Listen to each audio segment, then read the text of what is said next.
आज सकाळी 7 वाजता बुलढाणा ते सैलानी फेरी घेऊन येत असताना रायपूरपासून थोड्याच अंतरावर पांगरी ते रायपूरच्या मधामध्ये एक छोटासा पूल जो लोकांच्या शेतातलं पाणी गिनी जाण्यासाठी खाली केलेला आहे, तो अक्षरशः पूल थोडा खचला आणि त्यातला जो सिमेंटचा बंब आहे तो तुटून पडला. तर हे बघा, आणि प्रशासनाचं ज्याकडे लक्ष नाही आहे, काहीच नाही. आणि ह्या बसमध्ये शाळकरी मुलं जिल्ह्याच्या ठिकाणी शिकायला येतात, गर्भवती माता भगिनी हे येतात. तर प्रशासन ज्येष्ठ नागरिक बांधकाम विभागाला जाणून बुजून दुर्लक्ष आहे. आणि ह्या रोडवरती पांगरी या ठिकाणी 2 प्लॅन्टला मंजुरात देण्यात आलेली आहे. तर तिथं ओव्हरलोडच्या गाड्या 70 टनाच्या गाड्या ह्या चालतात वा जेणेकरून ह्या रोडची जी अवस्था आहे ही 12 टन ते 15 टनाची गाडी चालू शकते, एवढीच कॅपॅसिटी आहे रोडची. त्या रोडवरची म्हणजे मोठ्या प्रमाणात 70 टनच्या रोडच्या गाड्यामुळे हा रोड खराब झाला. तर याच्याकडे कोणी प्रशासन लक्ष दिलं राहिलं. उद्या या खड्ड्यामुळं व रोड खराबमुळं जीवितहानी होऊ शकते व ते नाकारता येत नाही.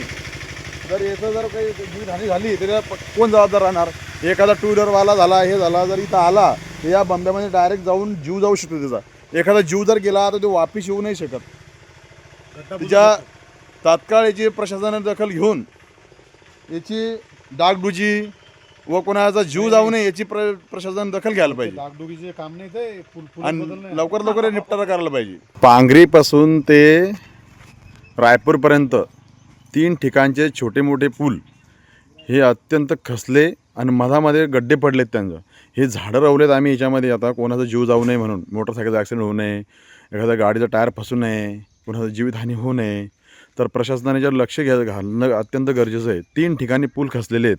हे पाय पुलं आज जीर्ण अवस्थेत झालेले आहे, पण याच्याकडे प्रशासन काही लक्ष नाही देऊ राहिलं. प्रशासनाने लक्ष देणं गरजेचं आहे अत्यंत. आता हे आमचे चालक वाहक वर्ग या गड्ड्यामध्ये सुद्धा डांगी तोडून आणून टाकू राहिले. सांगा, प्रशासनाला काही घेणदेण नाही आहे. एवढ्या हे पूल पुरा खचण्याच्या अवस्थेत आला आहे. इंग्रजकालीन पुलं आहेत. तर सांगा आता काय करावं? प्रशासन नुसता पंखीच्या हवेत बसलेलं आहे, पण इकडं सामान्य जनतेच्या जीवाशी खेळ चालू आहे. याला राजकारणी लोकांनी, संबंधित अधिकाऱ्यांनी, PWD बांधकाम विभागाने यानं लक्ष देणं अत्यंत गरजेचं आहे. तसेच ST महामंडळाचे अधिकारी यांनी लक्ष देणं गरजेचं आहे. पत्रव्यवहार आम्ही स्वतः केलेला आहे, पण आता आम्ही जनतेच्या जीवाशी व पोरांच्या शैक्षणिक शाळेच्या मुलांच्या जीवाशी खेळू शकत नाही. तरी याची प्रशासनाने लवकर दखल घ्यावी. डायरेक्ट चाक जाऊन बसतं म्हणजे डायरेक्ट ह्यो पूल खचला. हे बंबा जो आहे ना, डायरेक्ट खाली तुटलंय. त्यात चाक जर गेलं की मोठा अनर्थ होऊ शकतो. शाळकरी पोरं झाले, गर्भवती माता भगिनी झाल्या.